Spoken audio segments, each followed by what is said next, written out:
Today on the Ancestral Findings podcast, the 1850 U.S. federal census was a historic one in a few important ways.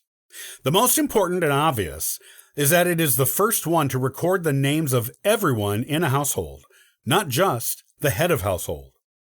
This makes it an extraordinarily important one to genealogists. Here are the things you need to know about this remarkable census.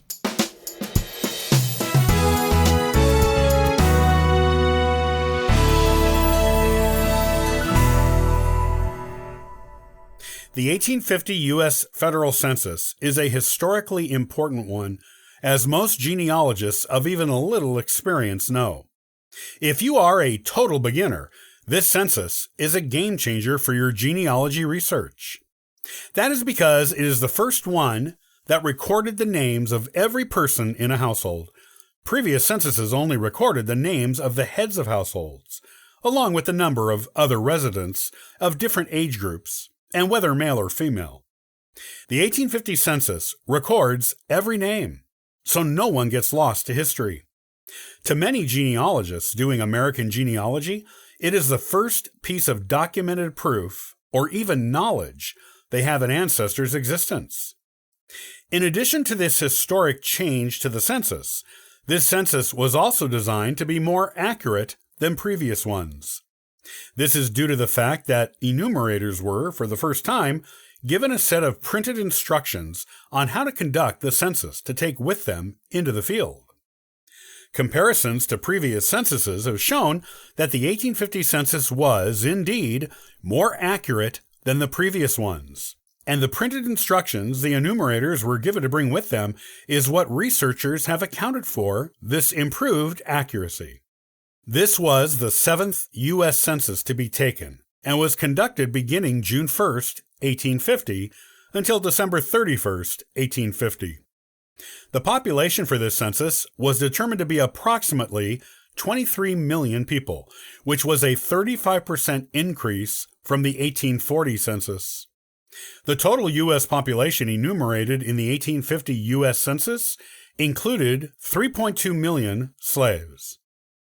Questions asked of U.S. citizens and residents on the 1850 U.S. federal census include the following: name, age as of the date they were enumerated, whether male or female, color, place of birth, occupation, only applicable to males over the age of 15, the value of any real estate owned, whether a person had been married in the previous year, whether a person was disabled, deaf, mute, insane, blind, or idiotic, whether able to read or write, only applicable to those over the age of 20, whether a person attended school during the past year, whether a person was a pauper or a convict.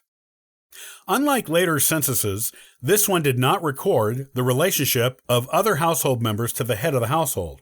However, the other information provided, as well as the names of neighbors, can often reveal or at least hint at such relationships.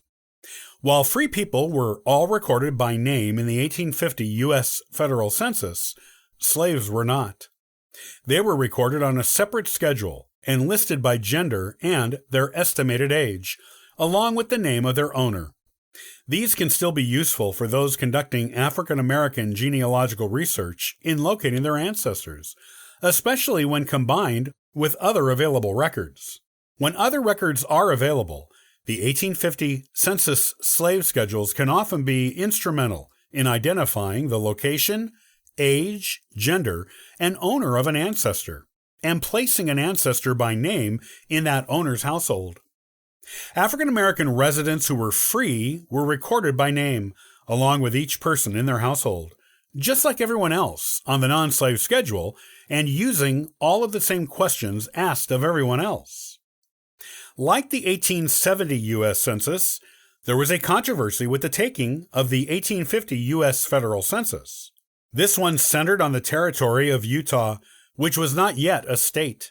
A separate territorial census of Utah was taken in 1851, but Census Secretary Broughton Harris refused to certify the results of that census. His reasoning was that he believed Brigham Young, the founder of the Utah Territory, conducted the census without Harris's supervision or participation. This dispute was instrumental in Harris's decision to abandon his post and join other so-called runaway officials of 1851, Utah territorial officials who left their posts in protest of various goings-on in the territory during that year. After the departure of Harris and other officials, relations between the U.S. federal government and Utah officials and residents declined, eventually resulting in the Utah War. Part of the difficulty in relations between the U.S. federal government and Utah was that local government officials in the territory believed that having slaves there might hinder their request for statehood.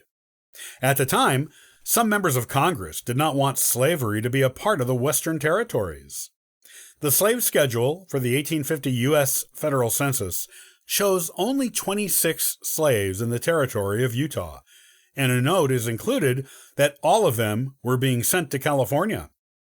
However, later researchers estimate that there were about 100 African Americans in Utah at the time of the 1850 U.S. federal census, and that all of them were slaves.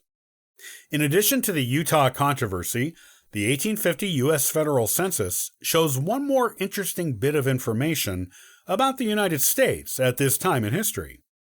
This is that the territory of the United States had expanded greatly since the previous census. Texas had been admitted as a state, and Oregon had been made into a U.S. territory. Parts of Mexico had also been incorporated into the United States. These new acquisitions accounted for an additional 1 million square miles of land added to the nation. The United States was becoming a legitimate world economic power by this time in history, thanks to the Industrial Revolution that was just beginning at the time of this census. The economic information on the 1850 U.S. federal census includes a great amount of wealth in manufacturing, a lot of which went to exports to other countries.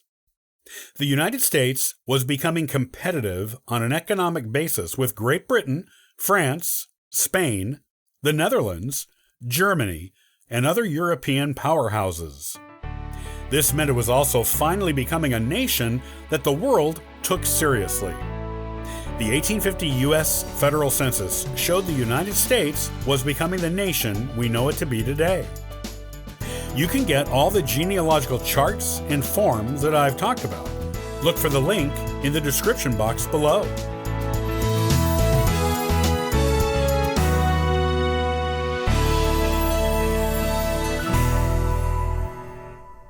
Thanks for joining me today on the Ancestral Findings Podcast.